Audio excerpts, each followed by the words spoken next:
नमस्कार मित्रांनो, माझं नाव श्रीधर मेघ दारुडे आहे. Hi everybody. परमेश्वराची कृपा, अल्कोहोलिक समस्या कार्यक्रमाची मदत. आज दारू प्यालेली नाही आहे. आज 17 डिसेंबर 2017 पनवेलच्या अल्कॅथॉनमध्ये मला ही सेवा करायची संधी दिली, त्याबद्दल या समूहाचा मी आभारी आहे. आजचा माझा विषय जो आहे तो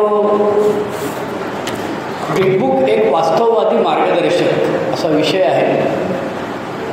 किती वेळ दिलेला आहे मला? 40 मिनिट. जेवायची वेळ किती वाजता? जेवायला 1 वाजता. हां, एक सेशन अजून 40 मिनिटं ना. आता 2 तास बाकी आहेत जेवायला. 1 वाजता जेवायला म्हणजे मी 1 तास म्हणला तरी चालेल ना, हरकत नाही. बरोबर. पण नंतर मग रिकामा वेळ, वांझोटा वेळ राहील. त्याच्यापेक्षा माझ्याकडे जर माल असेल तर मी 1 तास बोलू शकेन, काय प्रॉब्लेम. पुढच्या माणसासाठी 40 मिनिटं ठेवायची. 11:05 झालेले आहेत. 12:20ला मी थांबायचं. प्रश्नोत्तरं पण आहेत. अजून काही ठरलेलं नाही. प्रश्नोत्तराबद्दल ठरलेलं नाही, काय प्रॉब्लेम नाही. सांगा, लोक सांगतील ना, लोक ठरवतील त्याप्रमाणे लोक प्रश्न असतील तर आपल्याला काहीच प्रॉब्लेम नाही. थोडा वेळ मी माझी स्टोरी सांगतो, 2-5 मिनटं, आणि मग आपण विषयाला सुरुवात करू. वयाच्या 18व्या वर्षी पहिल्यांदा भिवंडीला मित्रांबरोबर थिएटरमध्ये मी दारू प्यालो आणि 29व्या वर्षी अल्कोहोलिक सनसचा संदेश मानसोपचार तज्ज्ञ डॉक्टर श्रीकांत जोशी यांनी ठाण्यालाहून ते भिवंडीला यायचे, त्यांनी दिला. 11 वर्ष दारू प्यालो. पहिली 5 वर्ष 3 महिन्यातनं एकदा सरासरी अर्धी बाटली दारू प्यालेलो असेल मी. आणि वय कमी होतं. वडील हेडमास्टर होते, आई शिक्षिका होती, घरामध्ये आजी होती, 4 भावंड होतो आम्ही, 2 भाऊ 2 बहिणी. मी सगळ्यांच्यात मोठा. वारकरी होते, घराचे संस्कार सगळे. त्यामुळे सकाळी उठून देवपूजा वगैरे करायचे, वेळेवर जेवण असायचं, वेळेवर सगळेजण झोपायचे, रात्री 8 वाजता लाईट बंद व्हायचे. आणि एवढं सगळं चांगलं असूनसुद्धा मी पहिल्यांदा दारू का प्यालो या प्रश्नाचं उत्तर मला सांगता येत नाही. कदाचित पुढच्या काही वेळामध्ये माझं जे अनुभव कथन आहे त्याच्यावर तुमच्या लक्षात येईल. मी नोकरी करायला लागल्यानंतर मी जो गपचूप दारू प्यायचो तो जरा माझ्या अंगात जोर आला, कारण पैसे मी कमवायला लागलेले होते. कारण माझ्या पैशाची दारू प्यायला लागलो. त्याच्या आधी मी इतरांच्या पैशाची दारू पित होतो आणि स्वतःच्या पैशाची दारू प्यायला लागल्यानंतर दारू वाढली. थोडी दारू प्यायल्यानंतर मला त्रास व्हायचा, उलट्या करायचो, मारामाऱ्या करायचो, मित्रांबरोबर लफडी करायचो, भानगडी करायचो, शिव्या द्यायचो, डान्स करायचो. असं काहीतरी विचित्र होत होतं माझं. पण त्याच्यावरती मी उपाययोजना शोधून काढली. जसे अल्कोहोलिक सनसमध्ये ओल्ड टायमर असतात तसे आपल्या अड्ड्यावर पण ओल्ड टायमर असतात. तर त्या अड्ड्यावरच्या ओल्ड टायमरला मी विचारायचो की ऐसा नाही होने के लिए क्या करना मागता है. मग प्रत्येकजण आपापल्या परीने आयडिया सांगायचे की थोडंसं खायचं आणि मग सुरुवात करायची दारू प्यायला, किंवा सावकाश प्यायची, मग दारू पचते, दिसते, चढते वगैरे काय काय जे असतं ते. आणि माझ्या सुदैवाने मला नोकरी मिळाली आणि नोकरीनिमित्ताने भिवंडीहून बाहेर जायची संधी मिळाली औरंगाबादला. मुंबईमध्ये मी हॉस्टेलला KEMच्या बॉईज हॉस्टेलला पॅरासाईट म्हणून 3 वर्ष राहिलेलो आहे. आणि मग खेडेगावातल्या भिवंडीसारख्या गावातनं येऊन ज्या गोष्टी माहीत नव्हत्या त्या मुंबईमध्ये येऊन मला आणखी काय काय गोष्टी रंगीबेरंगी ज्या काय असतात मुंबईत दारूबरोबर लागतात त्या सगळ्या माहीत झाल्या. मग त्याचा आस्वाद घेता घेता मी त्याच्या आहारी गेलो.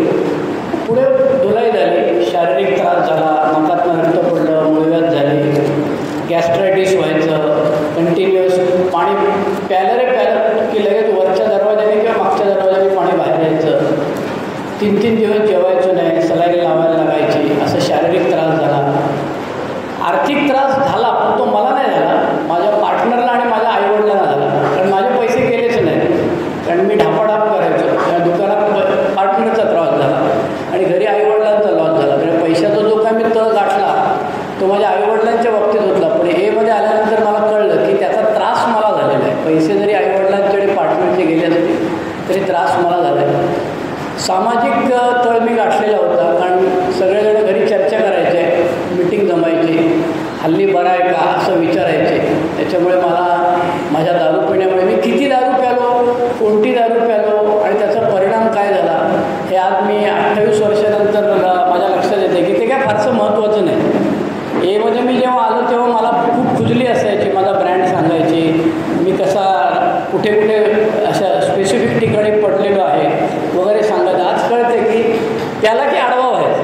खंबा पिओ लंबा हो जाओ हे मला जमायचं आणि त्याच्यातच मी अडकलेलो होतो. सेक्रेटरीजने मेसेज दिला, तो दिवस होता ते 15 जून 1989 आणि मी अल्कोहोलिक सायन्सच्या पहिल्या मिटिंगला आलो. तो दिवस होता 23 सप्टेंबर 1989. 3 महिन्यांनी आलो. मी जास्त शहाणा असल्यामुळे मला जरा वेळ लागला. आल्यानंतर पहिल्या दिवशी आमचे सनतभाई होते ठाण्याहून आलेले भिवंडीला, आणि सनतभाईने मद्यपाश आजार सांगितला आणि आपल्याकडे विचारतात प्रश्न कोणाला आहे. मी लगेच हात वर केला, मला प्रश्न विचारायचा आहे. आणि मी त्यांना विचारलं, तुम्ही डॉक्टर आहे का? तर मला नाही, मी डॉक्टर नाही. ते हा प्रश्न विचारतो न्यूकमर, तेव्हा त्यांच्या लक्षात आलं की हा पावली जास्त आहे म्हणून. त्यामुळे ते घाबरले. ते म्हणाले नाही हम डॉक्टर नहीं, हम पेशेंट है, हम अपना अनुभव तुमको बता रहे हैं. तो म्हटलं तुम्हारे पास क्या प्रूफ है ये बीमारी है, ऐसा बोल कैसे सकते हैं तुम. त्याला लक्षात आलं की हा नुसता शाणा नाही आहे, जास्त शाणा आहे आणि हा खड्ड्यात जाणार आहे शहाणाला. त्यामुळे ह्याला आता आलेला आणा असेल तर ह्याला धरून ठेवलं पाहिजे. त्याने सांगितलं हमारे पास प्रूफ है ना, हमारे पास ये बीमारी है करके प्रूफ है, लेकिन अभी नहीं है, वो अगला मीटिंग में तुमको देगा. आणि असं त्यांनी गुळ लावल्यामुळे पुढच्या मीटिंगला गेलो आणि माझ्या सुदैवाने सनतभाई पुन्हा एकदा भिवंडीला आले आणि मला ते पॅम्पलेट दिलं. मी ते वाचलं. म्हणजे जेवढ्या काही शंका होत्या, कुजल्या होत्या, त्या सगळ्या भागवल्या. परत दारू प्यालो 4-5 मीटिंग नंतर आणि मग 10 ऑक्टोबर 1989 पासून आजपर्यंत मी दारू प्यालेली नाही. आणि मी का दारू प्यालेली नाही त्याचं उत्तर सगळं ह्या पुस्तकामध्ये आहे असं मला नंतर सांगितलं आलं. मी नवप्रकाशला ठाण्याला मिटिंगला जायचो आणि तिथे आत्ता हे असं पुस्तक लावलेलं आहे तसं ते पुस्तक लावलेलं असायचं आणि मी नेहमी विचारते ये क्या किताब आहे, ये क्या किताब आहे. आणि जनरली अल्कोहोलिक सायन्सच्या पुस्तकाबद्दल फार चर्चा होत नाही. सुदैवाने हा विषय ठेवलेला असल्यामुळे त्याच्यावरती चर्चा होईल. ते पुस्तक मी विकत घेतलं. 16 रुपये किंमत होती. आता किती आहे? इंटरग्रुपच्या फक्त मॅनेजरलाच माहीत असेल, बाकी कोणाला माहीत नसेल. 115 रुपये मराठी बिग बुकची किंमत आहे. ठीक, सध्या 115 रुपये किंमत आहे. आणि हे पुस्तक मी वाचायला घेतलं. रात्री 10 वाजता वाचलं. भिवंडीला मिटिंग करून आलो 10-10:30ला आणि साधारणपणे 1:30 वाजेपर्यंत माझं पुस्तक वाचून झालं. आणि मला पहिलं काम मी केलं ते दुसऱ्या मिटिंगला मी गेल्यानंतर सांगितलं मी बिग बुक वाचलं आहे म्हणून. बिग बुक वाचल्याचा सगळ्यात मोठा फायदा किंवा तोटा काय म्हणायचं ते म्हणा. तो वाचलेला माणूस गप्प बसत नाही, तो सांगायला लागतो आपण पढा आहे, आपण पढा आहे. आणि त्याच्यामुळे तोटा असा होतो की जे वाचलेलं नसतात त्यांना त्याचा राग यायला लागतो. म्हणजे त्यांचा राग सगळा बिग बुकवर असतो पण त्यांना तो बिग बुकचा राग यायला लागतो. त्याच्यामुळे मी दारूपासून दूर राहिल्यानंतर पुस्तक वाचलं. माझ्या सुदैवाने मी इनिशियल स्पॉन्सरकडे गेलो. माझ्या सुदैवाने मी पहिल्या वर्षभरातच 4थी पायरी लिहून काढली. चुकीच्या पद्धतीने लिहिली. परत स्पॉन्सरला विचारून परत नव्या पद्धतीने लिहिली. स्पॉन्सरकडे 5वी पायरी घेतली. 6व्या-7व्या पायरीचं मला काय गम्य कळलं नव्हतं तेव्हा, कळायला उशीर लागला. पण त्याने पकडून माझ्याकडनं 9वी पायरी करून घेतली. ॲमेंड्स करून घेतल्या. ज्याचे पैसे द्यायचे होते त्याच्याकडे माझा इनिशियल स्पॉन्सर आणि स्पॉन्सर बरोबर आले. 11व्या पायरीचा बरीच वर्ष संबंध नव्हता. पण 12 स्टेपिंगला मी आमच्याकडे भिवंडीचे बापू म्हणून जे जुने सभासद आहेत, अण्णा आहेत, त्यांच्याबरोबर जायचो. त्याच्यामुळे मला 12 स्टेपिंग करायला मिळालं. आणखी एक फायदा झाला तो म्हणजे माझे वडील हेडमास्टर शिक्षक असल्यामुळे यथावकाश मी पण शिक्षक झालो, तो भाग वेगळा. पण मला बोलता येतं आणि बोलता येत असलेल्या माणसाला आपल्याकडे पुढे करायची पद्धत आहे. म्हणजे जो चांगला बोलतो त्याला तो कसं बोलतो ते फारसं महत्त्वाचं नसतं, चांगलं बोलतो. त्यामुळे मी चांगलं बोलायचो आणि त्याच्यामुळे मला पुढे करायचे. कल्याणला आनंदसिंह नावाचे आपले सभासद होते. ते लगेच मला 2-4 महिने सोबत असल्यानंतरच मी मद्यपास आजारावर शेअर करायला लागलो. म्हणजे मी किती शहाणा होतो ते तुमच्या लक्षात आलं असेल. पण मी काहीही बडबडायचो आणि नंतर मग आमचे मुकुंद असायचे. ते मुकुंदराव कान झाले, हे फडव्या काय बडबडतो रे साल्या, पुस्तकात काय लिहिले वाचत नाही काय नाही, काहीतरी बडबडतो साल्या. आणि मग ते कान धरणाऱ्या माणसांना घाबरायला लागलो मी आणि मग पुस्तक वाचायला लागलो. फायदा असा झाला की पहिल्या वर्षी माझं लग्न झालेलं नव्हतं. एमध्ये आलो तेव्हा. दुसऱ्या वर्षी लग्न झालं आणि स्पॉन्सरने सांगितल्याप्रमाणे त्या मुलीला सांगून मी बेवडा आहे, मी दारू पितो आणि आता पित नाही असं सांगून, जादू आहे, चमत्कार आहे. प्रत्येक एमध्ये बसलेल्या माणसांच्या बाबतीत बरेच चमत्कार झालेले आहेत. तसा हा माझ्या बाबतीतला चमत्कार आहे. माझं लग्न झालं. मग राहायचे वांदे होते, खायचे वांदे होते, पैशाचे वांदे होते. कारण पहिलं वर्ष गुलाबी असतं, पण ती जी आधी कारली पेरलेली असतात ती दुसऱ्या वर्षात यायला सुरुवात होते. आणि ती दुसऱ्या वर्षात यायला सुरुवात झाली. पैशाचे प्रॉब्लेम, बाकी आणखी असंख्य प्रॉब्लेम्स होते. त्या प्रॉब्लेम्समधनं बाहेर पडणं कठीण व्हायला लागलं. पण अल्कोहोलिक्स अनोनिमसची मीटिंग होती, माहीत नाही, मीटिंग करायचा कंटाळा अजूनपर्यंत आलेला नाही मला. आणि हीच रडायची जागा होती, त्यामुळे मीटिंगमध्येच बसून रडायचो. पैसे नाहीत, हे नाही, ते नाही, ते नाही. कोणीतरी ओल्ड टायमर हात फिरवायचा, आमचे बापू हात फिरवायचे पाठीवरनं. मला वाटायचं झालं आपलं काम, बहुतेक बंडल काढून देतील आता बापू. बापू म्हणायचे, अरे एक दरवाजा बंद झाला की दुसरा उघडतो आणि तू घालवलेस तुलाच मिळवायचे, आम्ही कोण काय तुला रेफरन्स लेटर काय देणार नाही आणि बंडल पण देणार नाही. पण त्याचा खूप फायदा, तेव्हा खूप राग आला, पण त्याचा खूप फायदा झाला. पुढच्या वर्षभरामध्ये, पुढच्या सध्याच्या सोसायटीमध्ये पैशाचे व्यवहार मेंबरशी केले नाहीत, कोणाला दिले नाहीत, कोणाकडनं घेतले नाहीत. माझं स्पॉन्सर म्हणायला, कर्ज काढायचं असेल तर फक्त शिक्षणासाठी आणि तब्येतीसाठी कर्ज काढायचे, एरवी काढायचे नाही. आणि पहिलं घर घ्यायचं असेल तेव्हा पहिल्या घरासाठी काढायचं. गावाकडनं घर दुरुस्त करायचं म्हणून 50,000 पतपिढीमधनं काढायचे, हे धंदे जमणार नाहीत म्हणून सांगा. पण माझ्या सुदैवाने गेल्या 28 वर्षामध्ये बऱ्याच गोष्टी बदलल्या. माझे वडिलांची सेवा करायची संधी मिळाली, वडील वारले. आईची सेवा करायची संधी मिळाली, आई वारली. तिन्ही भावंडांचं बरं चाललेलं आहे. माझं भिवंडीला घर आहे. सध्या मी मुंबईला राहतो, भाड्याने राहतो. मुंबईतच मी नोकरी करतो आणि त्याच्यामुळे मुंबईमध्ये मी माझा होम ग्रुप जो आहे, आता आमच्या अरुण भाऊने सांगितल्याप्रमाणे एकता ग्रुप जो आहे, तो एकता ग्रुप माझा एक होम ग्रुप आहे. थांबतो मी जरा, तुमचं चालू होतं नाही, चालू नका, तुमचं होऊ दे.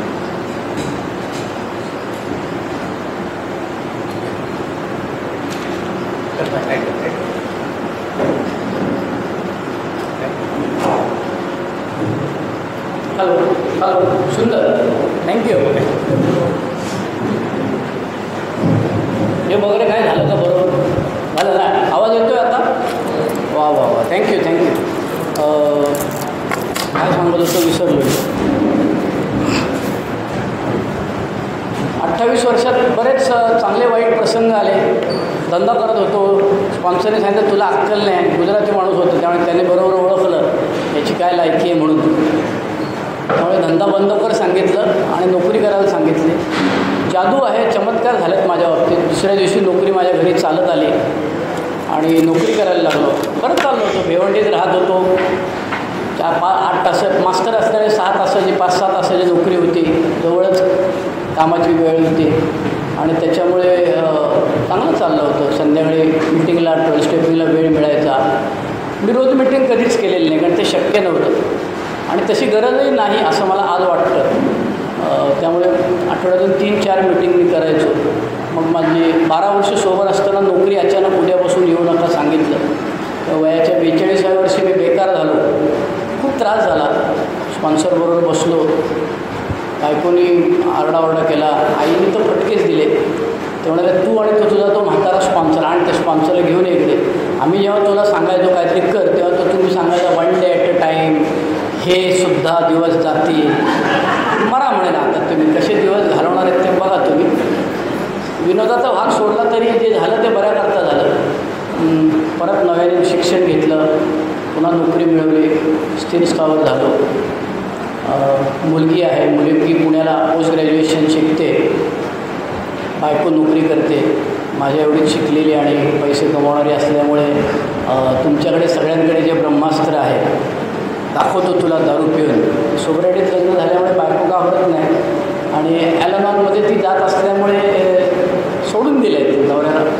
दारुड्याला जास्त व्यसन घालायचा प्रयत्न केला तर त्याला जास्त उपमा देतो. म्हणजे तुला जे योग्य वाटेल ते तू कर, तू आणि तुझा स्पॉन्सर, तुझा काय कार्यक्रम म्हणतो ते कर.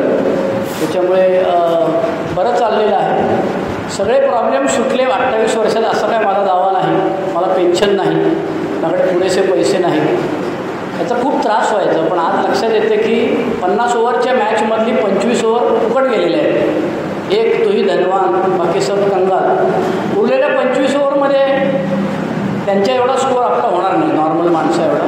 त्यामुळे पैशाच्या बाबतीत हाताच्या बोटावर बोलण्या इतके ए मेंबर सुखी समाधानी असू शकतात, चुपचुपीत असू शकतात. उरलेल्या सगळ्यांना प्रॉब्लेम असणं नैसर्गिक आहे. नाही प्रॉब्लेम चांगली गोष्ट आहे. जगण्याचे प्रॉब्लेम्स आहेत, उद्धट आहे. माझी देहबोली प्रचंड उद्धट आहे. मी बोलायला लागल्यानंतर कळतं हा जास्त शहाणा आहे म्हणून.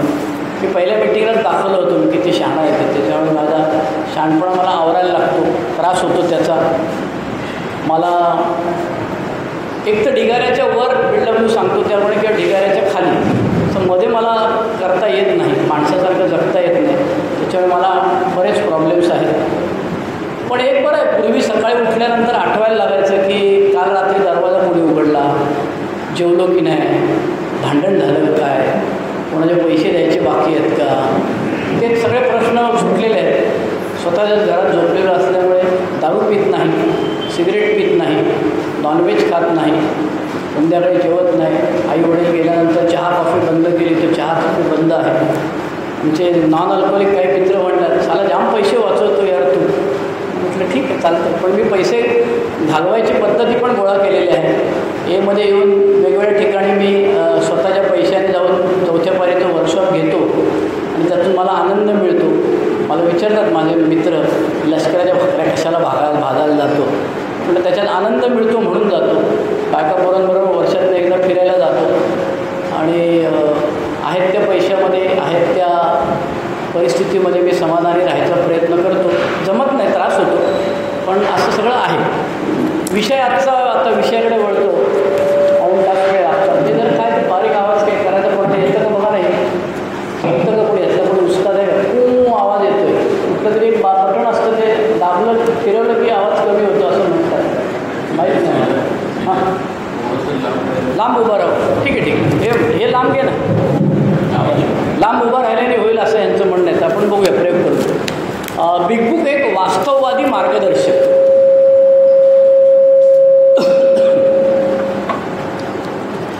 प्रश्न पहिला, याला बिग बुक का म्हणायचं. प्रश्न दुसरा, हे मार्गदर्शक कसा असू शकतो. मार्गदर्शक घ्यायच्याऐवजी पुस्तक घ्यायचं का, आणि वास्तववादी म्हणजे काय नक्की म्हणायचं आहे. या 3 प्रश्नांची उत्तरं आपण शोधायचा प्रयत्न करूया. साधारणपणे पुस्तक म्हटल्यानंतर आपण बाजारात कुठल्याही पुस्तकाच्या दुकानात गेलं तर पुस्तकाच्या पुढच्या बाजूला पुस्तकाचं नाव असतं, मागच्या बाजूला चौकटीमध्ये लेखकाचा फोटो असतो, त्या लेखकाबद्दलची माहिती असते आणि त्या पुस्तकाबद्दलची माहिती असते आणि खाली किंमत लिहिलेली असते. असं नाही आहे या पुस्तकाच्या बाबतीत. त्याचं कारण असं आहे की हे पुस्तक बाजारात उपलब्ध नाही. हे पुस्तक फक्त अल्कोहोलिक्स अनॉनिमसच्या इंटरग्रुपच्या माध्यमातून JSOच्या माध्यमातूनच विकलं जातं. हे पुस्तक ओरिजिनल इंग्रजीमध्ये आहे आणि मराठीचं त्याचं भाषांतर मराठीतल्या सभासदांनी केलेलं आहे. लक्षात घ्या, हा फरक लक्षात घ्या. मराठीतल्या लोकांपर्यंत पोचावं म्हणून दुसऱ्या कोणीतरी भाषांतर करून आपल्याकडे आणून दिलं असं झालेलं नाही आहे. मराठी माणसं मराठीत वाचणारे सोबर झाले आणि मग त्यांनी आपल्या माहितीसाठी हे उपलब्ध करून दिलेलं आहे. त्यामुळे हे भाषांतर झालेलं आहे. या पुस्तकामध्ये लेखकाचा BWचा फारसा कुठेही गवगवा नाही. त्याचा जन्म कधी, मृत्यू कधी, त्याने काय काय आणखी लिखाण केलं वगैरे असलं काय उल्लेख या पुस्तकात नाही आहे. या पुस्तकात कुठलाच फोटो नाही आहे. अल्कोहोलिक्स अनॉनिमसची गंमत अशी आहे की बाकी तुम्ही कुठलीही संस्था घ्या, त्या संस्थेमध्ये आत शिरल्यानंतर पाटी असते, त्याच्यानंतर त्या माणसाचा पुतळा असतो, फोटो असतो. अल्कोहोलिक्स अनॉनिमसच्या मिटिंगमध्ये कुठेच तुम्हाला फोटो बिटो बघायला मिळत नाही. आमच्याकडे पूर्वी ठेवायचो आम्ही फोटो, पण मग ते काही लोक त्याला नमस्कार वगैरे करायला लागले, उदबत्त्या लावायचो आम्ही. आणि मग एक आमच्याकडे एक जण अज्ञेयवादी घुसला आणि त्यांनी हे सगळं म्हणाले हे फेकून द्या सगळं, आणि आम्ही त्याचं ऐकलं. ते फोटो बिटो BWचे उदबत्ती हारबीर सगळं बंद करून टाकलं आम्ही. ही काय देवाधर्माची जागा नाही आहे, त्यामुळे त्याची काय आवश्यकता नाही आहे. हा धर्मग्रंथ नाही आहे. आपण गमतीने म्हणतो की पुराण गीता जसं आहे तसं हे धर्मग्रंथ नाही आहे. त्याच्यामुळे ह्याचा कुठल्या धर्माशी संबंध नाही. मग आहे तरी काय हे आहे पाठ्यपुस्तक, टेक्स्टबुक असं म्हणतो की आपण सगळ्यांनी अभ्यास केलेला आहे. सगळेजण काहीच नाही तर गेले 4थी नापास कोणी सगळेजण आहेत आपल्यापैकी. पाठ्यपुस्तक आहे म्हणजे तुम्हाला जे काय करायचं आहे त्याच्याबद्दल हे पुस्तक सांगतं आहे. पुस्तकाचा इतिहास थोडासा असा आहे. BWचा इतिहास सांगायचं नाही मी. 1935 साली अल्कोहोलिक्स अनॉनिमसची स्थापना झाली. BW आणि डॉक्टर बाब एकत्र येऊन 1938च्या मार्च महिन्यामध्ये बिल डब्ल्यूच्या अंगात आलं की आता आपल्याला हे जादू सापडलेली आहे आणि ही जादू आपण लोकांपर्यंत पोचवली पाहिजे आणि त्याच्याकरता माझा जन्म झालेला आहे असं त्याच्या अंगात आलं. त्यामुळे त्याला बायको, पोरं, नोकरी, धंदा सगळं त्यांनी सोडून दिलं. हे चांगलं का वाईट असं माझ्या मनात विचार येणं हा माझा गाढवपणा आहे. माझं म्हणणं की हे सगळं जर नसतं झालं तर मी जिवंत नसतो राहिलो. परमेश्वरी योजना आहे. 38 साली बिल डब्ल्यू डॉक्टर बॉबला भेटायला परत गेला तिकडे आणि डॉक्टर बॉबच्या त्यांच्या घरात त्यांच्याकडे ज्या मिटिंग व्हायच्या त्या हेनरी टीच्या घरी मिटिंग व्हायच्या आणि त्या हेनरी टीच्या घरी मिटिंग झाली आणि 18 सभासद होते आणि त्या 18 सभासदांपुढे बिल डब्ल्यूनी ग्रुप कॉन्शियस पहिला घेतला की मी 3 आयडिया सांगतो. आयडिया क्रमांक 1, खूप पैसे गोळा केले पाहिजेत समाजाकडनं आणि ते पैसे गोळा करून त्याचा एक ट्रस्ट फॉर्म करायचा आणि मग त्या ट्रस्टमधनं पुढच्या ॲक्टिव्हिटीज काय करायच्या ते करू आपण. दुसरी आयडिया होती मिशनरीज, म्हणजे जसे औषधाच्या दवाखाना आपल्या डॉक्टरकडे गेलो आपण की कंपनीचे मेडिकल रिप्रेझेंटेटिव्ह एजंट बसलेले असतात आणि ते डॉक्टरला सांगत असतात की आमच्या कंपनीचा हा प्रॉडक्ट तुम्ही लोकांना प्रिस्क्राईब करा. तसं आपण मिशनरीज अल्कोहोलिक्स अनोनिमसचे नेमूया असं त्याचं म्हणणं होतं. आणि तिसरं, पुस्तक काढूया म्हणजे आपण लोकांपर्यंत पोचू शकूया. पुस्तक कशाकरता पाहिजे असं त्यांनी जी 3 कारणं तेव्हा सांगितलेली होती ती म्हणजे एक म्हणजे लांबच्या लोकांसाठी, म्हणजे आज अमेरिकेमध्येच फक्त एवढी लोकं आहेत, लांबच्या लोकांपर्यंत आपल्याला पोचण्याकरता हे पुस्तक उपयोगी पडेल. त्याच्यानंतर जे दारू पीत नाहीत किंवा दारुडे नाहीत त्यांना कळलं पाहिजे की आम्ही काय केल्यामुळे दारूपासून दूर राहतो, त्यामुळे त्यांच्या माहितीसाठी हे पुस्तक उपयुक्त पडेल. त्याच्यानंतर तिसरं होतं, आत्ता मी जे काय सांगतो की आपण जे 100 लोक दारूपासून दूर राहिल्यानंतर ज्या कार्यक्रमामुळे आपण दारूपासून दूर राहिलेलो आहे तो कार्यक्रम लोकांपर्यंत तसाच्या तसा पोचला पाहिजे. अशा हेतूने त्यांनी सांगितलं की त्याच्यामध्ये डिस्टॉर्शन किंवा त्याची वाट लागू नये म्हणून त्यांनी सांगितलं की लिखित स्वरूपात असावं म्हणून पुस्तक असावं. आणि चौथं महत्त्वाचं कारण आजही उपयुक्त आहे ते म्हणजे ह्याच्या विक्रीमधून पैसे मिळतील आणि त्याच्यामधून अल्कोहोलिक्स अनोनिमसचा कारभार चालू शकेल. अशी 4 कारणं होती. मार्च 1938 हेनरी टीच्या घरी 18 सभासद बसलेले आहेत आणि पहिला ग्रुप कॉन्शियन्स घेतला. बिल डब्ल्यूनी प्रपोज केलं. डॉक्टर बॉब गप्प बसलेले होते. डॉक्टर बॉबनी सांगितलं नाही की हा सांगतो त्या सगळ्या आयडिया तुम्ही मान्य केल्या पाहिजेत म्हणून. ओपन ठेवलं ग्रुप कॉन्शियन्सला. चर्चा झाली आणि चर्चांमध्ये ते सर्वांमध्ये असं ठरवलं की तुझी पुस्तकाची आयडिया आम्हाला पटली. पहिल्या ज्या 2 आयडिया आहेत पैसे आणि मिशनरीज ते काय आम्हाला फारसं पटलेलं नाही आहे, पण तू सगळ्यात पहिला मेंबर आहेस, तुम्ही दोघांनी ठरवलेलं असेल तर त्याच्यात काही चांगलं आहे असं आम्ही गृहीत धरतो. फक्त एक आम्ही तुला सांगतो की ह्याच्याकरता जे काय करायचं ते तू तिकडे न्यूयॉर्कला जाऊन कर. ॲक्रॉनमध्ये आम्ही तुला काही मदत करू शकणार नाही. त्यातला कोणतरी उस्ताद असेल त्याला बोलवा ना. आपल्यातलं कोणी आहे का?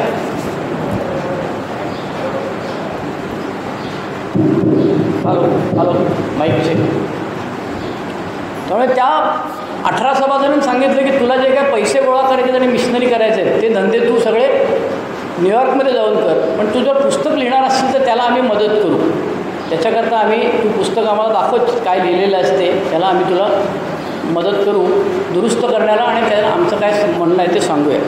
अशा पद्धतीने मार्च 38ला बिल डब्ल्यूला डॉक्टर बॉब आणि ग्रुप कॉन्शियस अशा दोघांकडनं ओके केल्यामुळे बिल डब्ल्यू उत्साहाने अमेरिकेत परत आला, त्याच्या गावात परत आला न्यूयॉर्कला.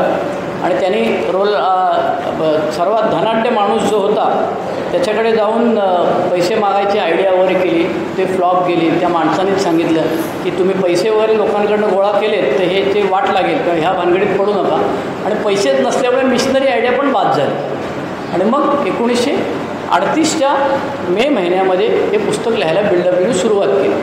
त्यांनी पहिल्यांदा काय केलं, पहिल्यांदा त्यांनी रीडर्स डायजेस्ट नावाचं जे मासिक होतं त्या मासिकाच्या संपादकाची ओळख काढली. बायकोच्या भावाकडनं मेवण्याकडनं एक ओळख काढली आणि त्याला जाऊन तो भेटला की आम्हाला असं असं पुस्तक छापायचं आहे, तू परीक्षण करशील का?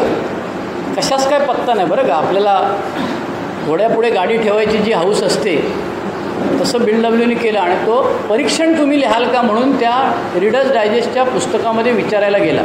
आणि त्याच्यामुळे त्यांनी सांगितलं आम्ही परीक्षण लिहू, पण तू काय लिहिलंस लिहिणार आहेस ते तर सांगशील की नाही आम्हाला. आणि त्याच्याकरता BLWनी देर इज अ सोल्युशन, याला उपाय आहे असा जो चॅप्टर आहे तो सगळ्यात पहिला, काही नसताना सगळ्यात पहिल्यांदा तो चॅप्टर लिहिला आणि तो त्या माणसाला नेऊन दाखवला. छापणार म्हणजे त्याला काहीतरी पैसे लागतात. मग BLWनी चौकशी केली. त्याच्याबरोबर हँक नावाचा एक सभासद होता. त्या हँक नावाच्या सभासदांनी बाजारातनं माहिती काढली की पुस्तक विकायचं असेल तर छपाईची किंमत किती येते. आणि त्यांना मोठा शोध लागला की ते म्हणाले छपाईची किंमत फक्त 10% असते. पुस्तकाच्या किमतीमध्ये छपाईची किंमत फक्त 10% असते.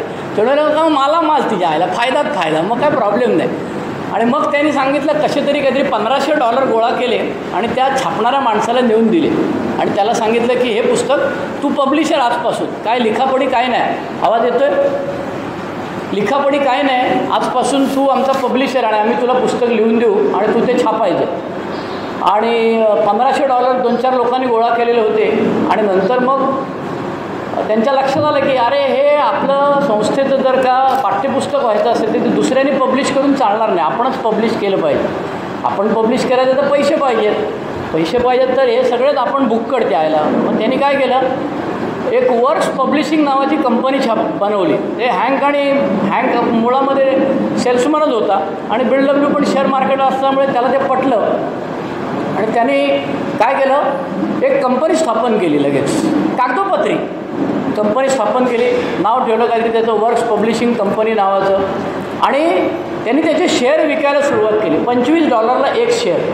आणि मेंबरला सांगितलं की हे 25, लोक म्हणाले अरे $25 कुठे वांदे आहेत यार. ठीक आहे म्हणाले सध्या $5 दे, आम्ही हिशेब ठेवतो, तुझे 25 झाले की आम्ही तुला एक सर्टिफिकेट देऊ. त्याच्यामध्ये ह्या हँक आयडिया अशी काढली की 1/3 शेअर BLWचे, 1/3 शेअर हँक पीचे आणि 1/3 शेअर लोकांचे, असं त्यांनी आयडिया केली. आणि ते सगळं गोळा करून पैसे वगैरे गोळा करायला सुरुवात केली.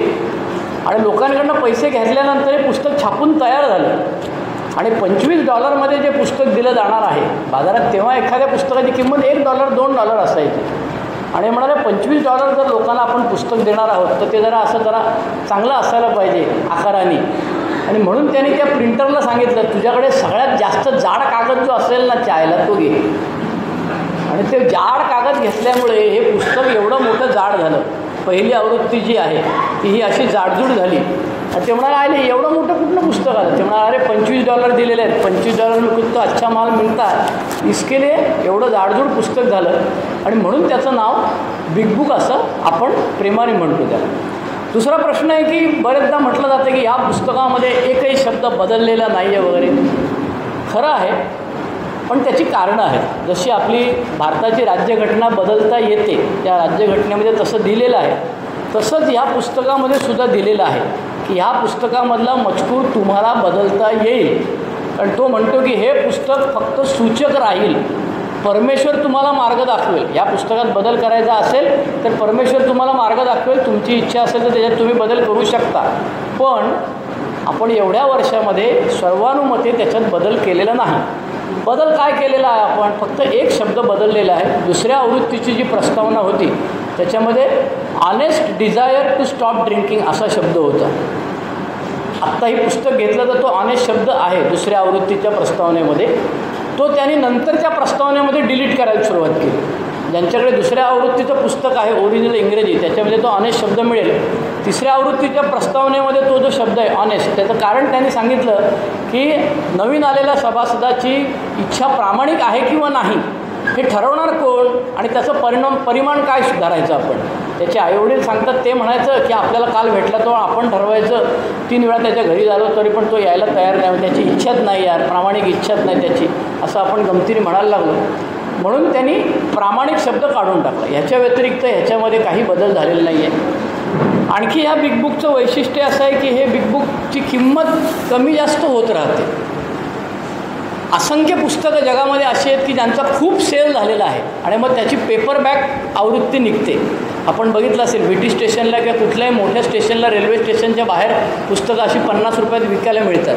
मग त्याची ती डुप्लिकेट आवृत्ती निघते आणि खूप पुस्तकं ते विकलं जातं. आणि मग माझ्या लक्षात आलं की काही पुस्तकं जास्त विकली जातात कारण त्याची किंमत कमी असते किंवा ते खूप खपतं म्हणून ते डुप्लिकेट मार्केटमध्ये पण आलेलं आहे आणि म्हणून ते आणखी जास्त खपायला लागतं.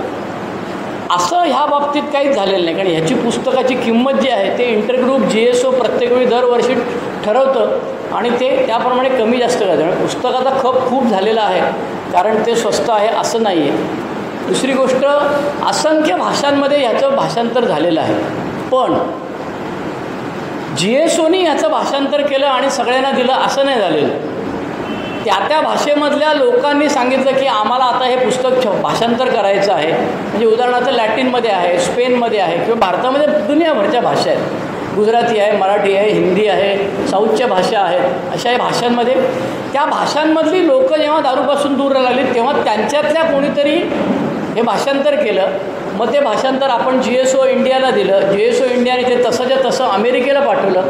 त्यांनी तिथे मराठी जाणणारे लोकांना बसवले आणि त्याने सांगितलं की हे आम्ही भाषांतर करून आणलेलं आहे, हे बरोबर आहे की नाही ते बघा, त्याच्यामध्ये जर बदल असतील तर त्यांनी ते परत पाठवलं, बदल करायला लावले आणि मग त्यांनी परवानगी दिली GSO न्यूयॉर्कनी. आणि मग त्यांनी भारताच्या GSOला परवानगी दिली आणि मग ते पुस्तक छापायला सुरुवात झालेली. त्यामुळे पुस्तकाचा इतिहास थोड्याफार प्रमाणात हा असा आहे. आता गंमत अशी आहे की हे पुस्तक का वाचावं किंवा ह्या पुस्तकाला विरोध का, प्रश्न असा आहे की ह्या पुस्तकाला विरोध का, त्याचं उत्तर आपल्याला शोधायला पाहिजे. पहिला गोष्ट म्हणजे वाचणारा सांगायला लागतो की मी वाचलं आहे म्हणून, आणि वाचलं आहे म्हटल्यानंतर मग ह्याच्याप्रमाणे करायला पाहिजे ना काय ते. त्यामुळे आपल्याकडे पद्धत असे, कुठे लिहिले बिग बुकमध्ये दाखवा. उलट्या हाताच्या टाळ्या वाजवत जो कधी बिग बुक वाचत नाही तो मुद्दाम जोरात टाळ्या वाजवतो आणि सांगतो कुठे लिहिलं याच्यात दाखव मला. म्हणजे त्याला हे सांगायचं असतं. एका बाजूला तो हे कबूल करत असतो की ह्याच्यात जे लिहिलेलं आहे तेच करायचं, त्याच्या व्यतिरिक्त करायचं नाही.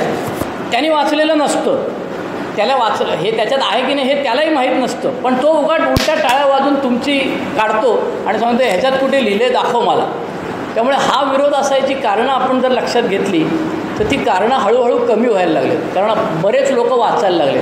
विशेषतः मोठ्या शहरांमध्ये जो विरोध होता ओल्ड टायमरचा, ते ओल्ड टायमर गेले म्हणून मावळला असेल किंवा ओल्ड टायमरची आता विकेट पडायला आली त्यांचा आवाज बांध झाला म्हणून असेल. आणि तिसरं महत्त्वाचं कारण म्हणजे नवीन आलेला सभासद रिहॅब सेंटरमधनं जेव्हा येतो तेव्हा तो ऑलरेडी 4थी पायरी लिहून काढून येतो, 5वी पायरी घेऊन येतो, त्याच्या तो काउन्सिलरशी बोलत असतो. त्याच्यामुळे त्याला ऑलरेडी अल्कोहोलिक्सचा 12 कार्यक्रम वगैरे काय सगळं 12पर्यंत कार्यक्रम सगळं माहीत असतं. पूर्वी जे सभासद आलेले आहेत त्यांनी असं सांगितलं होतं वाचू नको, असे वाचून प्यालेले आम्ही पाहिलेले आहेत वगैरे वगैरे. हल्ली तसं कोणी सांगत नाही, पण पूर्वी अजूनही विरोध हा आहेच. कुठेही गेलं तर तुम्ही 2 तट गट एमध्ये असतातच, कुठल्याही ग्रुपमध्ये जा. ओल्ड टायमरवाला एक गट आणि न्यूकमरवाला एक गट, बिग बुकवाला एक गट, बिन बिग बुकवाला एक गट, समितीवाला एक गट, बिन समितीवाला एक गट, मराठीवाला एक गट, नॉन मराठीवाला एक गट, असं बऱ्याच ठिकाणी असतं. पण आता तसं कमी व्हायला लागलेलं आहे. आणि त्याचं कारण असं आहे की ह्या पुस्तकामध्ये काय जे लिहिलेलं आहे ते माझा जीव वाचवण्यासारखं आहे. ते बहुंशी लोकांना आता पटलेलं आहे.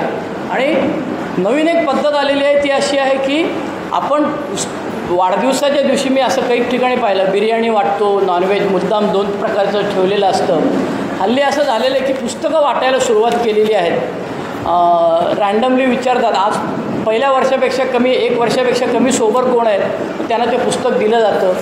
किंबहुना पदरच्या पैशांनी पुस्तक देणारेसुद्धा बरेच आहेत. काही ग्रुप्स असे आहेत की त्या ग्रुपमध्ये एखादा सभासद दुसऱ्या मिटिंगला आला तर त्या ग्रुपच्या वतीने त्याला दिलं जातं पुस्तक.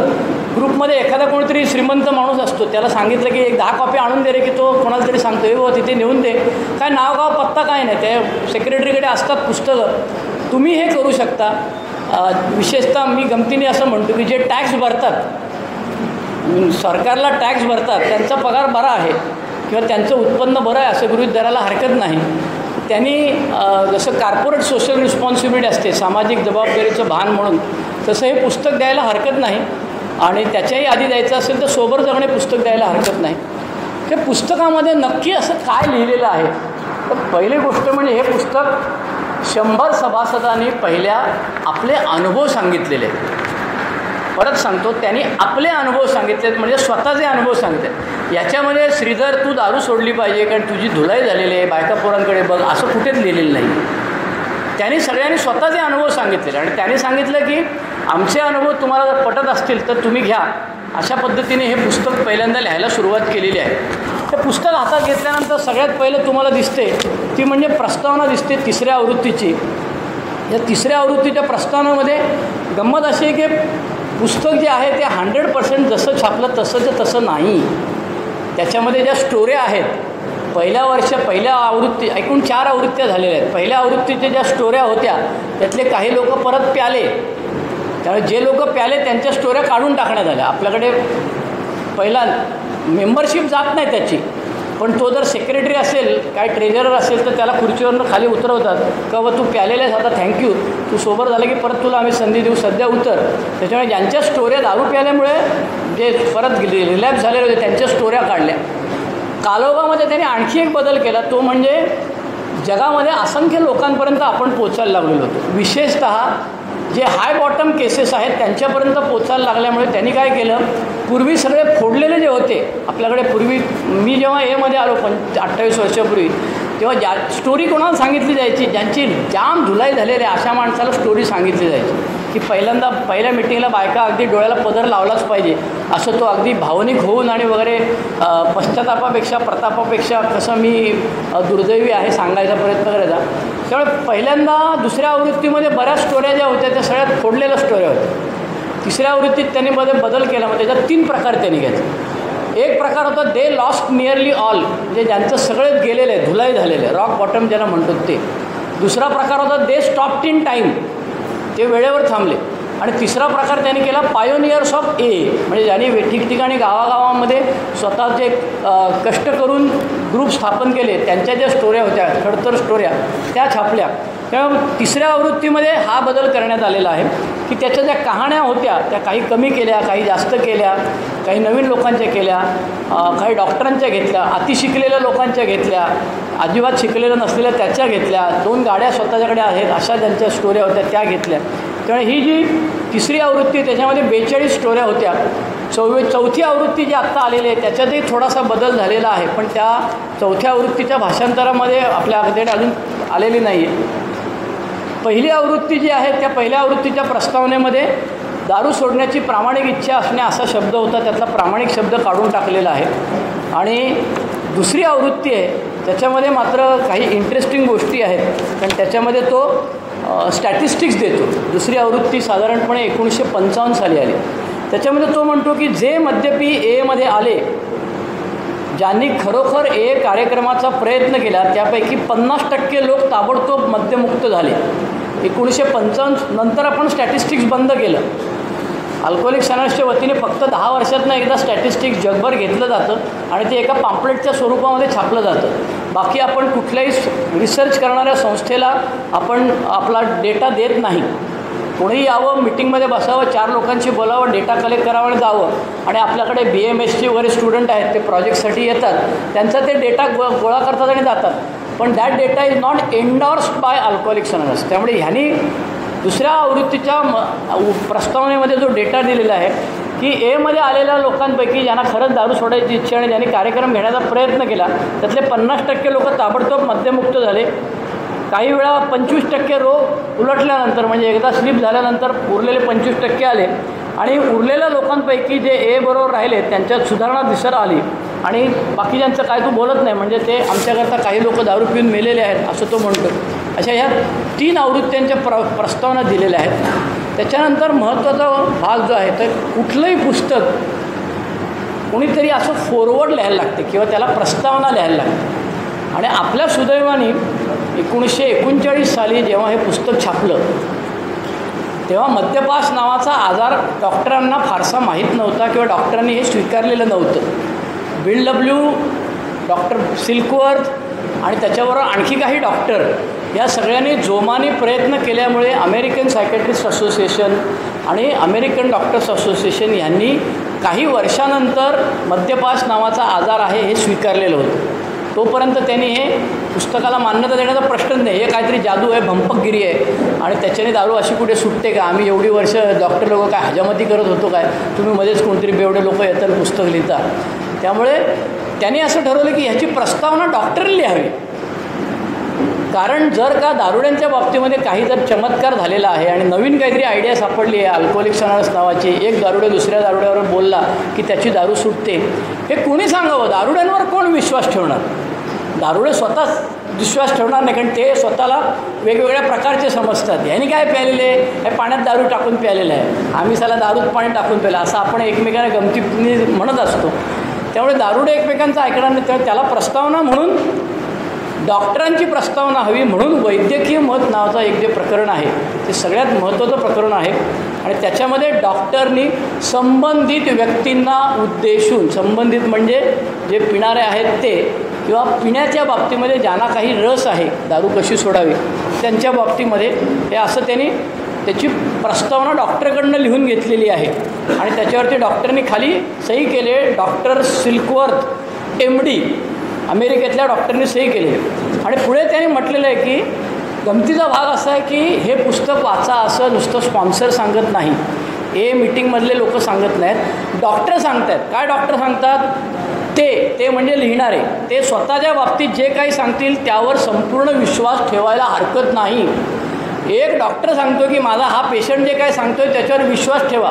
जनरली आपल्याला कुठलाही आजार झाला असेल तर आपल्याकडे फुकटचे सल्ले घेणारे एमध्ये पण बरेच आहेत आणि जगात पण बरेच आहेत. पण जो सांगतो की मी या आजाराचा पेशंट होतो आणि मी काय सांगतो ते ऐक, त्याच्यावर विश्वास ठेवायला आपण पटकन तयार होतो. पण त्याच्याही पुढे जाऊन डॉक्टरने सांगितलं की हे सगळे माझे पेशंट आहेत, यांची सुधारणा मी पाहिलेली आहे आणि हे जे काय सांगतायत दारूच्या बाबतीत त्याच्यावर तुम्ही विश्वास ठेवायला हरकत नाही. 1939 साली डॉक्टरने सांगितलेलं आहे. डॉक्टर असंही पुढे म्हणालेले आहेत, डॉक्टर पुढे असं म्हणतात की ह्या आपण जो मद्यपाश नावाचा आजार जो सांगतोय, मागे आवाज येत नाही, मी पुढे जाऊ का? डॉक्टर आता येतो, मगाशी सांगितलं जवळ गेल्या तर भोंगा वाचतो म्हणून मी लांब थांबवतो. डॉक्टरने सांगितलं की ॲलर्जी आहे, BWची दारू जी सुटलेली आहे ती तुमच्या आमच्यासारखी सुटलेली नाही. त्याची दारू सुटण्याची पद्धत फ्लॅश झालेला आहे, अचानक फ्लॅश झाला. आपल्यातल्या फार कमी लोकांना, किंबहुना मला नाही झालेलं, कोणाला झालं आहे मला माहीत नाही, पण फ्लॅश होऊन दारू सुटलेली नाही आहे. पण BWने डॉक्टर बॉबला जे सांगितलं ज्याच्यामुळे डॉक्टर बॉबची दारू सुटली त्याच्यात डॉक्टर सिल्कवर्थचा मोठा वाटा आहे. आणि त्याने सांगितलं की तुला जो फ्लॅश झाला, BW कामानिमित्त जेव्हा ॲक्रॉनला जाणार होता तेव्हा BW डॉक्टर बॉबने सांगितलं होतं की तू तुझी अक्कल चालू नकोस, तुझा फ्लॅश झाला, मग असा पांढरा वारा दिसला आणि म्हणजे ते काय सांगू नको. कारण ते आधी 6 महिने BWने प्रयोग करून पाहिले. सगळे बेवडे घरी राहायचे, त्याच्या चुपचुपीत खायचे प्यायचे, बायको नोकरी करायची आणि बेवडे दारू प्यायचे. आणि एकाने आत्महत्या करून घेतली, एकाने BWचे कपडे पुस्तकं चोरली, एकाने त्याच्या बायकोचे कपडे चोरले वगैरे वगैरे. तर त्याला डॉक्टरने सांगितलं होतं की तुला जो फ्लॅश झाला आहे तो तू सांगू नकोस, तुला मी जे सांगितलेलं आहे आणि तुझी दारू जी सुटली ती माझ्या मते ह्या प्रकाराने सुटलेली आहे. कुठल्या प्रकाराने? व्हरायटीज ऑफ रिलिजियस एक्सपिरियन्सेसमध्ये जे सांगितलेलं होतं कार्ल युंगनी आणि विलियम जेम्सनी की असं काहीतरी तुमच्या बाबतीत झालं पाहिजे की ज्याच्यामुळे तुमच्या विचारांची पुनर्रचना व्हायला लागेल. पण हे पुनर्रचना वगैरे पहिल्या दिवशी टाईट असलेल्या माणसाला पुनर्रचना वगैरे सांगितलं असतं तर मी पळून गेलो असतो. मला एकदम सोपं सांगितलं, सगळ्यांना दारू प्याल्यानंतर दारुडे होत नाहीत. 10तले 12 लोक, 100तले 12 लोकच अल्कोहोलिक होतात आणि त्यांना ॲलर्जी नावाचा प्रकार असतो. हा मोठा शोध मला अल्कोहोलिक्समध्ये आल्यानंतर लागला आणि तो डॉक्टर बॉबने सांगितलं. डॉक्टर बॉब म्हणाले, व्यसनाधीन मद्यपाच्या मनाप्रमाणे त्याचे शरीरही असाधारण असते. आम्ही मद्यपानावर नियंत्रण का ठेवू शकलो नाही याची कारणे देताना आम्हाला असे सांगण्यात आले. आम्ही काय कारण सांगतो? का रे दारू पितो? जीवनाचा सूर सापडला नाही, वस्तुस्थितीपासून स्वतःची फारकत करून घेतली, मानसिकदृष्ट्या आम्ही कमजोर मनाचे आहोत असंही आम्हाला सांगण्यात आलं होतं. काही अंशी ती कारणं खरी होती, पण आमच्यापैकी काही लोकांच्या बाबतीत ती बऱ्याच अंशी खरी होती. पण आम्हाला खात्री आहे की आमची शरीरे आजाराने पोखरलेली होती. त्यामुळे BWच्या पुस्तक लिहिण्याचा सगळ्यात मोठा फायदा की श्रीधरसारखे शहाणे लोक येऊन स्वतःचा 12 पायऱ्यांचा, 13 पायऱ्यांचा, 6 पायऱ्यांचा कार्यक्रम सांगून स्वतःची एक करायची खाद असूनसुद्धा करू शकत नाहीत. त्याचं कारण ह्याने लिहून ठेवलेलं आहे. कोणीतरी मी सांगितलेला, आपल्याकडे आहेत ना हुशार लोक आहेत, पहिल्या दिवशी श्रीमंताचं पोरगं ताब्यात घ्यायचं, त्याच्या आईबापाला सांगायचं ह्याची काय काळजी मी करतो, 25,000 रुपये लागतील, त्याला याच्या मीटिंगमध्ये न्यायचा, रिहॅबमध्ये ठेवायचा वगैरे वगैरे. तर स्वतःची हे चालू करायची खाद आम्हाला सगळ्यांना आहे, मला तर आहेच आहे. पण मी हे करू शकत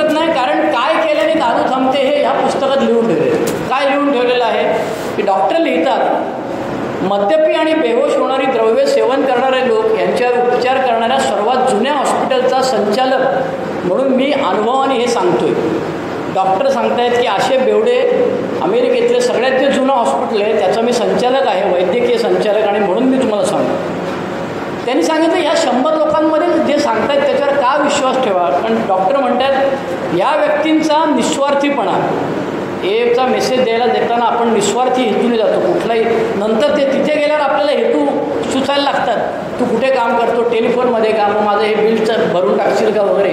तिथे गेल्यावर आपल्याला खुजल्या सुचतात. पण जाताना आपण निस्वार्थीपणे जातो. नफा करण्याच्या हेतूपासून पूर्णपणे अलिप्त राहण्याची त्यांची इच्छा आहे ते सांगतो. डॉक्टर बॉब आपल्याला पुन्हा पुन्हा वर्णन करतात. आपण मद्यपाश आजार सांगतात. मद्यपाश आजारामध्ये 2 गोष्टी सांगितल्या जातात, ॲलर्जी आणि ऑब्सेशन. त्या दोन्ही गोष्टी पहिल्या 4 प्रकरणांमध्ये छानपैकी एक्सप्लेन केलेल्या आहेत. त्यातलं हे सगळ्यात महत्त्वाचं आहे. बिल डब्ल्यू त्याच्यामध्ये लिहितो आहे स्त्री आणि पुरुष मद्य घेतात ते त्यांनी केलेला त्यांना आवडतो, परिणाम आवडतो म्हणून. आपल्यापैकी कोणी चव आवडत होती म्हणून प्यालेलं नव्हतं. आपल्याला परिणाम आवडतो म्हणून दारू प्यायचो. त्यातून होणारी मादक उन्मादक भावना इतकी फसवी असते की एकीकडे मद्य हे अपायकारक आहे, अरे जास्त प्यायला की त्रास होतो मला, थोडी प्यायला तर काय प्रॉब्लेम नाही होणार, मी जास्त पिणार नाही, थोडीच पिऊन येतो. याचा अर्थ प्रत्येक दारू पिणाऱ्या माणसाला माहीत असतं की प्यायल्याने त्रास होतो, पण त्याला ते थांबवता येत नाही. काही काळानंतर सत्य आणि असत्य यातला भेदसुद्धा करता येत नाही. आणि ते सतत 3 शब्द बिल डब्ल्यूने सांगितलेले आहेत आपल्याला, अस्वस्थ, असमाधानी आणि वैतागलेला. हे 3 शब्दांची व्याख्या जशी जशी कमी होईल तशी तशी आपली सोबरिटी वाढलेली म्हणायला हरकत नाही. आजही मी अस्वस्थ असतो, असमाधानी, किती लाखो रुपये मिळाले, रात्री 3 वेळा केलं तरीसुद्धा मला असमाधानीच असतो. मी वैतागलेला असतो अख्ख्या जगावर, बायकोवरती, साहेबावरती, काय अक्कल नाही. मोदीला असेल तर मोदीला शिव्या द्यायच्या, मनमोहन सिंग असेल तर आपल्याला शिव्या देणे हा आपला कार्यक्रम असतो, कारण आपण वैतागलेला असतो. आणि त्याच्याकरता डॉक्टर बॉब सिल्कवर्थ सांगतात साहजिकच यावेळी आवश्यक असतो तो संपूर्ण मानसिक बदल. आता हा मानसिक बदल व्हायची सुरुवात मध्ये यायच्या वेळेला होते.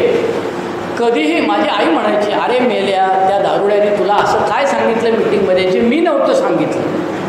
आणि तो तिचा पराभव वाटायचा. ती म्हणायची एवढी वर्ष तू मेल्या दारू पितो, आम्ही तुला कानी कपाळी ओरडून सांगतो, फटके दिले, तुडवला, लाथा घातल्या, तरी तू ऐकलं नाही. आणि ते जातीचे नाही धर्माचे नाही कोणतरी 2 जण मुंगे सुंगे आलेले, तू त्यांच्याबरोबर गेला आणि आता आम्हाला अक्कल शिकवायला लागला, देवधर्म करायला पाहिजे वगैरे. हे कसं काय झालं. तो म्हणतो की व्यसनाधीन मद्यपाची संपूर्ण बदल झाल्याशिवाय व्यसनाधीन मद्यपाची सुधारणा होईल याच्यात अर्थ नाही.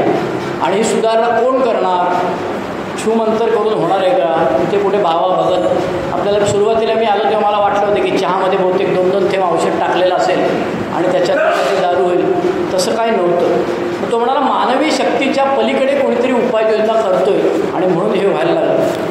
मनोनिग्रहाच्या पलीकडे ओढीने मद्यपान, तो ऑब्सेशनबद्दल पण बोलायला लागला. आणि डॉक्टर सिल्कवर्थनी स्वतः पुस्तकामध्ये ठणकावून सांगितलं, काय सांगितलं, वैद्यकीय व्यवसायातील कोणत्याही उपचारामुळे ही ॲलर्जी कायमची दूर करता येणे शक्य नाही.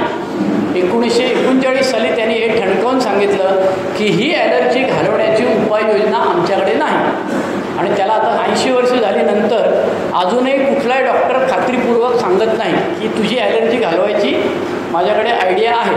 ज्या काय पाट्या लावल्या जातात त्या संडासामध्ये, मोरीमध्ये, मुत्रीमध्ये, रेल्वे स्टेशनच्या लावल्या जातात, बरोबर आहे.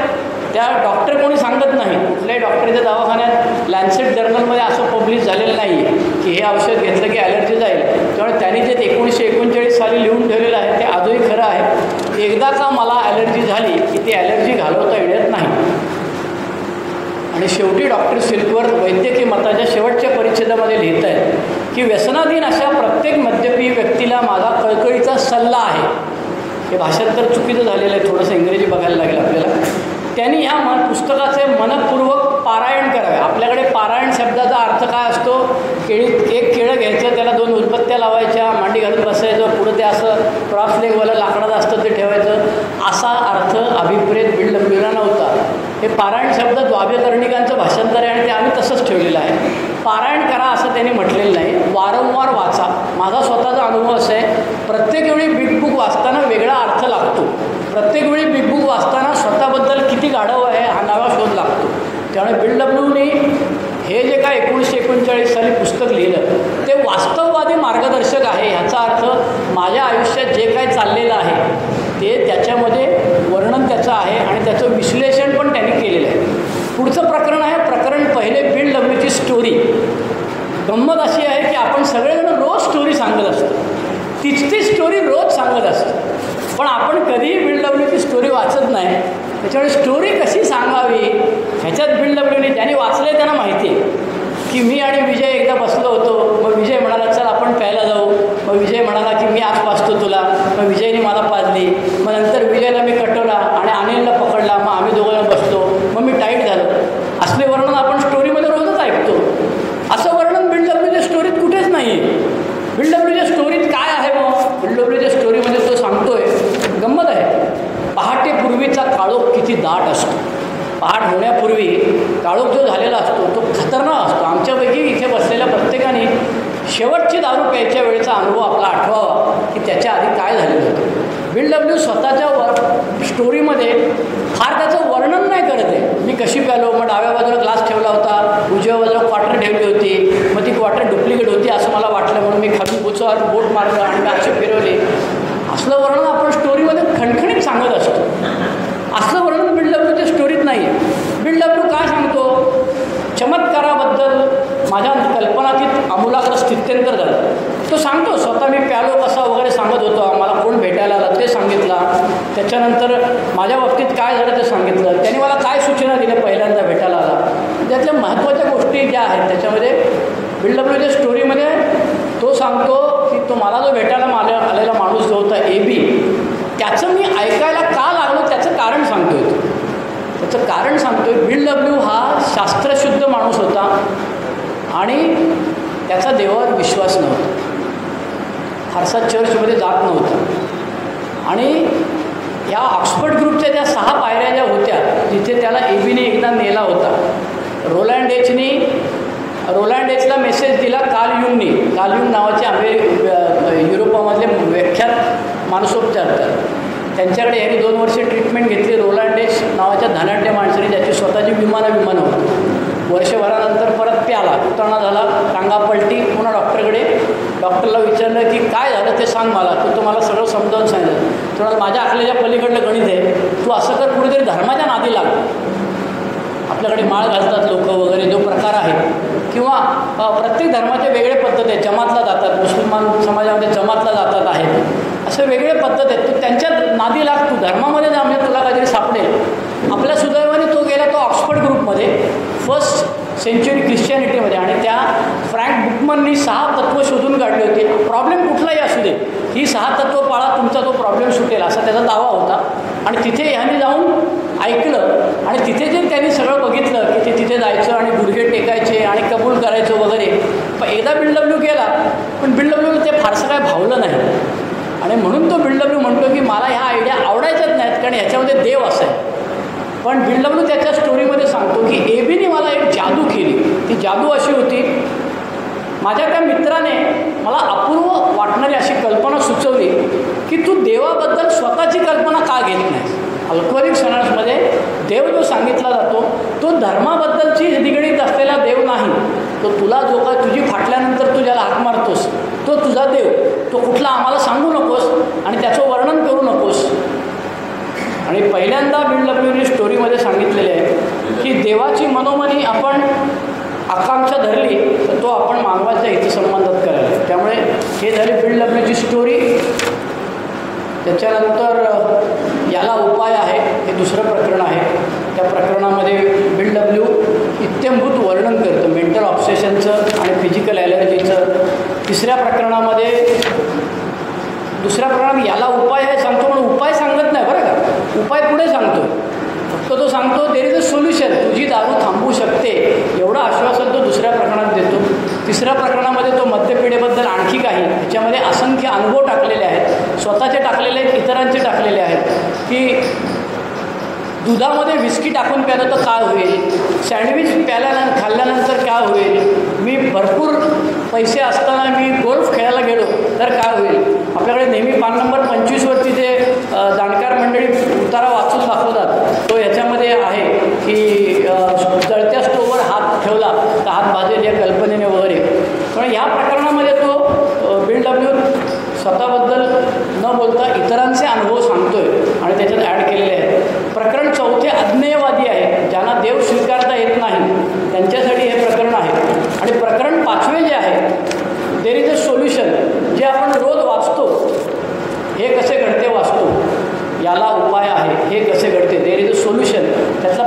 परिच्छेद जो आहे 1.5 पान जे आहे ते 3 पर्टिनंट आयडियापर्यंत आपण रोज ह्याच्यामध्ये वाचत असतो.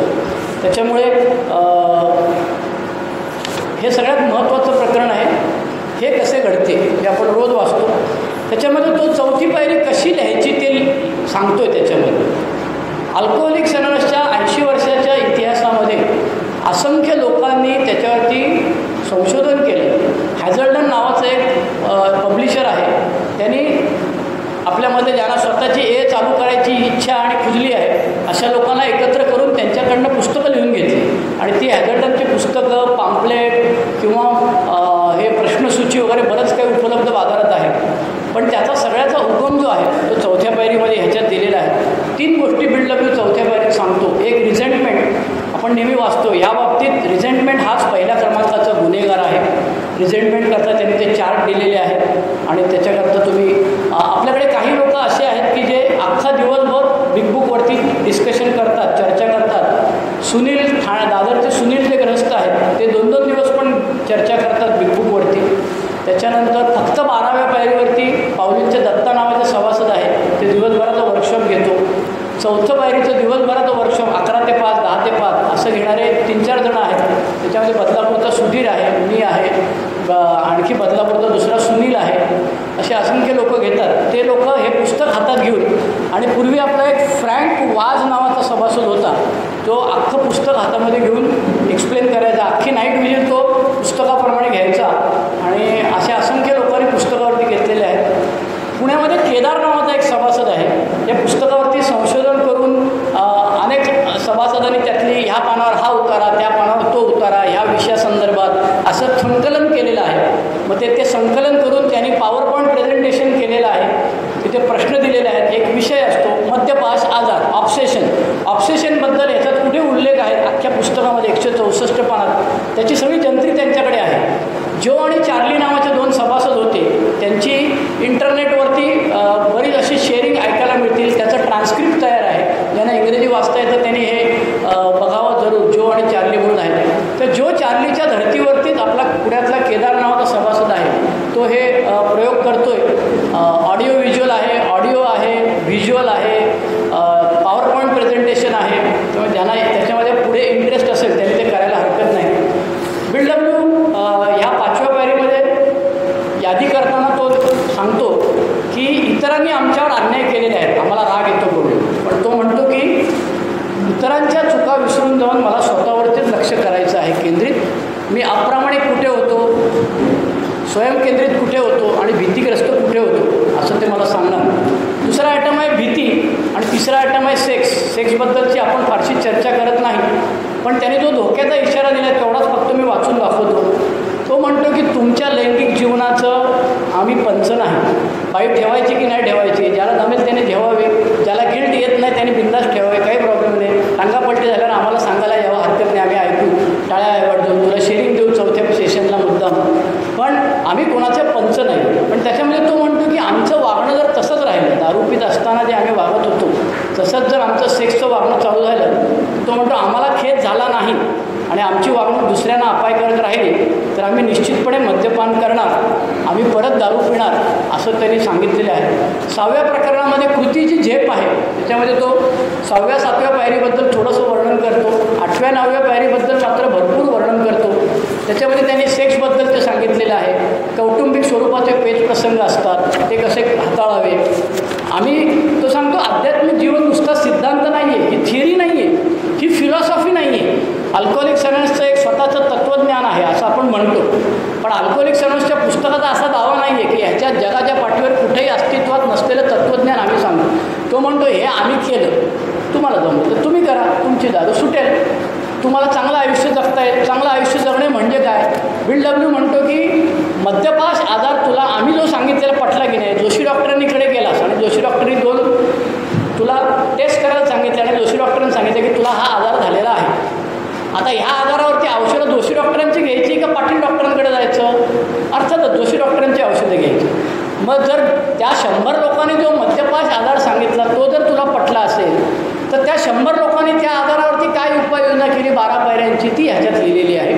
आणि तो म्हणतो की ह्याच्यामध्ये असंख्य चर्चा तुम्हाला 10व्या पायरीमध्ये येणार, 11व्या पायरीत अडचणी येणार, 12व्या पायरीत त्यांनी आणखी एक गोष्ट मुद्दाम केलेली आहे की 12व्या पायरीसाठी एक वेगळं चॅप्टर केलेलं आहे. 12व्या पायरीत 3 भाग आहेत, पण त्याच्यामध्ये इतरांबरोबर मेसेज द्यायचं काम, जे दारुड्याला लगेच खुदली असते. मी दुसऱ्या दिवशी लगेच तयार झाला आणि म्हणायला लागलो की माझ्या असंख्य मित्रांना हा मेसेज द्यायला पाहिजे. मला जुन्या लोकांनी थांबवलं आणि सांगितलं थांब जरा, आधी आपण रेल्वेच्या ट्रॅकवरती हात कोणाला देतो, खालचा असा जाडजूड असेल आणि वरचा हाडके असेल तर तो हात द्यायला जात नाही. तो म्हणतो माझ्याच्या नाही, तूच मला खाली घेशीलचे आहे. तर BWने डॉक्टर बॉबने आम्हाला सांगितलं की मेसेज द्यायला कसं जायचं, एकट्याने जायचं नाही आणि काय काय करायचं. आपला जो दत्ता म्हणून सभासद आहे तो ह्या अख्ख्या प्रकरणावरती 10 ते 5ची वर्कशॉप घेतो. ज्यांना शक्य आहे त्याने त्याला बोलवावं आणि एका विषयावरती शक्यतो त्याला एकांतातच भेटा. आम्ही घरी गेल्यानंतर मी हा गाढवपणा केलेला आहे. अक्का, माई, ताई, आत्या सगळ्यांना गोळा करायचो आणि मग शूरवीरगिरी केल्यासारखं माझी स्टोरी सांगायचो. मला बऱ्याच वर्षांनी शोध लागला, अरे ह्याच्यात लिहिले एकांतात भेटा. BW डॉक्टर बॉबला घेतला तेव्हा त्याच्या बायको बरोबर नव्हती, त्याला लायब्ररीत घेऊन गेला आणि भेटला. आपण असंख्य वेळा हा चुका काय काय करणार आहात तुम्ही त्या सगळ्या त्याच्यामध्ये लिहिलेलं आहे. एखादा तयार नसेल, तो म्हणत असेल की नाही पहिले मला तुम्ही राहायला जागा द्या, पहिले पैसे द्या. तो जे लोक मद्यावर विजय मिळवण्यापूर्वीच पैसा आणि आसरा यांच्यासाठी आक्रोश करतात ते चुकीच्या मार्गावर आहेत असे समजावे, असं BW स्पष्टपणे लिहून ठेवलेलं आहे. कधी कधी तो फटकळपणे सांगतो की हे करू नका. त्याच्यानंतरचं 8वं प्रकरण जे आहे त्याच्यामध्ये स्त्रियांना उद्देशून असं प्रकरण आहे. आयडियली स्पीकिंग हे प्रकरण BWच्या बायकोनी लिहायला असायला हवं होतं, पण ते BWच्या बायकोनी लिहिलेलं नाही. ते BWनीच लिहिलेलं आहे, पण BWने त्याच्या अनुभवातनं लिहिलेलं आहे. त्याच्यातही नंतर काय बदल केलेला नाही. पण महिलांना उद्देशून अल-अनोनमधल्या ज्या बायका आहेत त्यांना हे पहिल्यांदा चॅप्टर वाचायला देतात. या चॅप्टर आपल्या दृष्टीने कसा उपयोगी आहे, फक्त बायकांसाठी नाही, हा आपल्या दृष्टीने पण उपयोगी आहे. पण त्याच्यात 4 प्रकारचे दारुडे दिलेले आहेत. High bottom, middle bottom, rock bottom आणि याची शक्यता कमी आहे. आणि याच्या पलीकडे जाऊन तो म्हणतो की ज्याची शक्यता कमी आहे तो वाचण्याची शक्यता जास्त आहे, असं त्यांनी त्याचं वर्णन केलेलं आहे. की ह्या 4 लोकांना हँडल करण्याच्या पद्धती वेगळ्या दिलेल्या आहेत त्यांनी. जो हाय बॉटमवाला असतो त्याला हँडल करण्याची पद्धत वेगळी दिलेली आहे आणि जो तळागाळाला वाट त्याची धुलाई झालेली आहे, डॉक्टर सांगितलं प्यालाच तर मरशील बडव्या, त्याच्यासाठी हँडल करण्याची वेगळी दिली. हे सगळं झाल्यानंतर अल्कोहोलिक्स अनोनिमसच्या हे ज्या काय 12 पायऱ्यांचं आचरण केल्यानंतर घरात ज्या काय अडचणी उद्भवणार आहेत त्याच्यावरती त्यांनी एक वेगळं प्रकरण दिलेलं आहे. कारण BWचा असा दावा आहे की अल्कोहोलिक्स अनोनिमसमध्ये येऊन दारू थांबल्यानंतर वेगळं विश्व निर्माण करायचं नाही, जागा सोडून द्यायची नाही, नवीन बायको, नवीन घर, अल्कोहोलिक्स अनोनिमस नावाची नवीन कॉलनी असं अजिबात नाही. तो सांगतो तीच बायको, तेच घर, तेच कामाचं ठिकाण आणि मग त्याच्यामध्ये असंख्य अडचणी येतात. आणि त्या अडचणी काय आहेत ते त्यांनी त्यानंतरचे कुटुंब. बऱ्याचदा लोक सांगतात की आम्ही बायकोला आमचं सगळं सांगून टाकलेलं आहे. तर BW म्हणतो की किंवा काही लोक सांगतात की माझी बायकोच माझी स्पॉन्सर आहे. BW काय तसं म्हणत नाही. BW म्हणतो की त्यांना ज्या गोष्टी नाही माहीत त्या गोष्टी माहीत करून त्यांची मनस्थिती तुम्ही बिघडवू नका. त्यामुळे त्याच्यामध्ये तुम्ही स्पॉन्सर घ्या. आणि त्यानंतरचे कुटुंबामध्ये शेवटी तो म्हणतो की जर का माझे प्रॉब्लेम मी सोडवलेले असतील, आपल्याकडे फॅमिली आफ्टरवर्ड्सवरती बोलणारे एक्सपर्ट लोक आहेत, मी त्यातला नाही. कारण मी बायकोच्या अंगावर खेकसतो, फाईल आपटतो अशी वगैरे, तर मी काय फॅमिली आफ्टरवर्डवरती शेअर करण्याच्या लायकीचा माणूस नाही आहे. पण त्याच्यामध्ये BW काय काय करायला पाहिजे ते लिहिलेलं आहे. प्रकरण 10वं आहे मालक वर्गासाठी. मालकाने दारुड्याशी कसं वागावं आपल्यातले काही लोक आहेत ते करा. शेवटचे 5 मिनिटं 10व्या प्रकरणाकडे झालेलं आहे. मालक वर्गासाठी त्यांनी एक प्रकरण दिलेलं आहे. आपल्यातले जे एम्प्लॉयर आहेत आणि त्यांच्याकडे दारू पिणारे लोक काम करतात अशी काही लोक आहेत आणि जगामधल्या एम्प्लॉयरसाठी असं त्यांनी 10वं प्रकरण दिलेलं आहे. आणि शेवटी 11वं प्रकरण जे दिलेलं आहे त्याच्यामध्ये आधी त्यांनी शेवटी जे दिलेलं आहे ते डॉक्टर बॉबची स्टोरी त्याच्यामध्ये दिलेली आहे. डॉक्टर बॉबची जगण्याची पद्धत ही BWपेक्षा एकदम वेगळी आहे आणि त्यांनी परिशिष्ट दिलेले आहेत. त्या परिशिष्टामध्ये आध्यात्मिक अनुभव हा शब्द आपण जो नेहमी वापरतो त्या आध्यात्मिक अनुभवाचा अर्थ काल वेगळा मी आतो आणि आज मी वेगळा आहे असा प्रचंड अनुभव बदल सांगितलेला नाही. त्यांनी सांगितले एज्युकेशनल व्हरायटी. कालच्यापेक्षा मी आज वेगळा होतो. ते आमच्या लहानपणी असं एक गाडी असायची आणि त्याला स्प्रिंग असायची, ते मारुती असायचं, वर जायचं खाली यायचं, 2 पावलं वर 1 पावलं खाली. अल्कोहोलिक्स अनोनिमसची सोबरायटी ही अशीच असते. अशी सोबरायटी असलेले शूरवीर जे आहेत त्यांना आमचा नमस्कार. कारण तसं होत नाही असं BW म्हणतो. 11व्या प्रकरणामध्ये तुमच्यासाठी दृष्टिकोन त्याच्यामध्ये तो म्हणतो की हा संदेश तुम्हाला मिळालेला आहे आणि त्याच्याबद्दल तो पुस्तकाबद्दल असं म्हणतो या पुस्तकाबद्दल बिल्डअपने असं लिहिलेलं आहे. मी शेवट करतो. आमचे पुस्तक फक्त सूचक राहील. एवढं सगळं सांगितल्यानंतरसुद्धा बिल्डअप किती नम्र आहे की तो म्हणतो माझा असं दावा नाही की याच्यात सगळं काय मला कळलेलं आहे. पहिल्या 100 दारुड्यांनी 1939 साली हे सगळं कळलेलं आहे आणि आता ह्याच्यावरती काय करायचं राहिलेलं नाही असं आमचं म्हणणं नाही. आमचं पुस्तक सूचिक राहील आणि आम्हाला फारच थोडे माहीत आहे याची जाणीव आहे. तुम्हाला आणि आम्हाला सतत माहिती देत राहील. तुमच्या सकाळच्या चिंतनात प्रार्थना करताना तुम्ही बघा. फक्त एकच तो धोक्याची सूचना देतो आहे. तुमचे स्वतःचे घर सुव्यवस्थित असेल तर तुम्हाला उत्तरे मिळतील, पण तुमच्यापाशी जे नाही ते तुम्ही इतरांना द्यायला लागलात तर तुमच्या अंगाशी येईल. आणि म्हणून तो म्हणतो तोवर परमेश्वर तुमचे भले करो आणि वरद हस्त तुमच्यावर ठेवतो. हे पुस्तक आत्तापर्यंत ज्यांनी वाचलं नसेल त्यांनी मुद्दाम विकत घ्या. विकत घेणं शक्य नसेल तर बाजूला बसलेल्या सोबर माणसाला सांगा मला सध्या पुस्तक दे म्हणून. पुस्तक देणारा माणूस जो आहे तुम्हाला एक आणखी आयडिया आहे. स्वतःची कॉपी दुसऱ्याला वाचायला द्यायची नाही. माझं हे पुस्तक खिळखिळं झालेलं आहे कारण ते 28 वर्षाचं जुनं पुस्तक आहे. मी अजूनही माझं ह्याच पुस्तकावर प्रेम आहे कारण ह्याच्यात खुणा केलेल्या आहेत. स्वतःची कॉपी दुसऱ्याला वाचायला द्यायची नाही. दुसऱ्याला विकत घेऊन दुसरी कॉपी द्यायची. आणि हे जर तुम्ही केलं तर माझ्या आयुष्यात जो बदल झालेला आहे किंवा काय बदल करायला हवा आहे, आयडियल स्पीकिंग, वास्तववादी मार्गदर्शक असं शेअरिंग करताना माझ्या आयुष्यात कसा फायदा झाला हे सांगायला पाहिजे. पण एवढा वेळ नाही आहे आणि 3 गोष्टी होत्या. एक इतिहास, दुसरं पुस्तकात काय आहे, तिसरं माझा काय फायदा झाला. माझा काय फायदा झाला हे सांगायला अजून एकदा कधीतरी नवीन शेअरिंग करायला संधी मिळेल तेव्हा सांगेन.